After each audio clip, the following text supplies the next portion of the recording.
Hello everyone. I hope everyone is safe during these crazy times, that everyone's social distancing, we're all doing the right thing, and pretty soon hopefully it'll be over.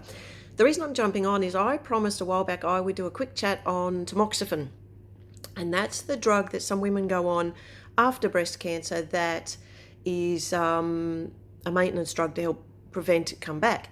Now, tamoxifen is a hormone suppressor, as I've mentioned before, and you only go on it if you've had a certain type of breast cancer.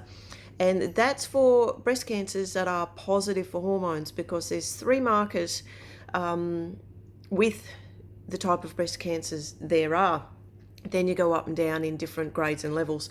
The three markers are, is it estrogen positive, is it progesterone positive, and then you have a HER2 marker, HER2 marker. And if you are positive in estrogen and progesterone, and I'm not sure what happens if you're only positive in one of those. I'm positive for both, which means that my cancer was feeding or developing on those hormones. So you get tamoxifen given to you to suppress the hormones. Now, I've been on it for nearly 2 months, and when I first started it, you read the side effects and it's just like, oh good God, it's like, if this happens, rush to the doctor, if this happens, go to emergency, if this happens, you're sort of reading it going, oh, shit.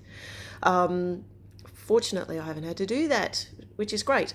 The main ones that I may have mentioned before is aches and pains in the body. The way I had it described to me before I went on it was, it feels like you've had a heavy gym workout when you've done nothing. And I can testify that's 100% true. And if you happen to have any injuries, any aches and pains before you go on it, it will make those worse. So at this point, I am getting that side effect, so that you tend to walk around feeling like you've had a heavy gym workout and you've only just started your day, and you didn't go to the gym the day before. So then you have to work through that to be able to work out, because ideally you need to get your fitness up as much as you can to help cope with the side effects of this drug. So you're sort of going into your workout sore and fatigued. So that's an interesting thing to go through. Another one is it can send your periods all over the place. For some women it won't, for some it will. Depends on where your estrogen is. Mine was really low anyway, because apparently I'm not that far off menopause. So I, already mucked around. Let's be honest. When you're at this age and you're perimenopausal, your cycle's all over the place.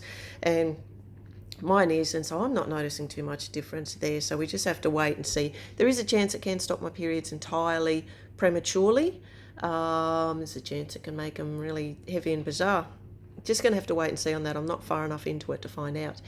I haven't experienced many of the other side effects, because some of them are blood clots, thickening of the uterine lining. I'm going to have scans about every 3 to 6 months of the uterus to make sure that that's not getting messed around with. There's a whole list of them, but it's something that, like I said, only certain women go on it. My mum had pre-cancer 10 years ago.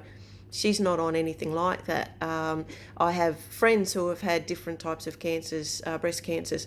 They're not on this drug either. So it's only for those that are positive with the drug, with the hormones. Got to be on it for 5 years. So there's my little take on tamoxifen. 1 tablet once a day, small tablet. I'm doing quite nicely on it at this point, and we'll see how we go. The next video I want to post is the one that'll be after this, is about how breast cancer affects your partner, because I've spoken to a few partners and it's a very different world for them to what we are going through. And so I've asked Robin to join me on one of these videos, and he's going to give you his take from his point of view on how breast cancer has impacted him, how he's coped, and all of those sorts of things. So stay safe. We'll talk to you soon.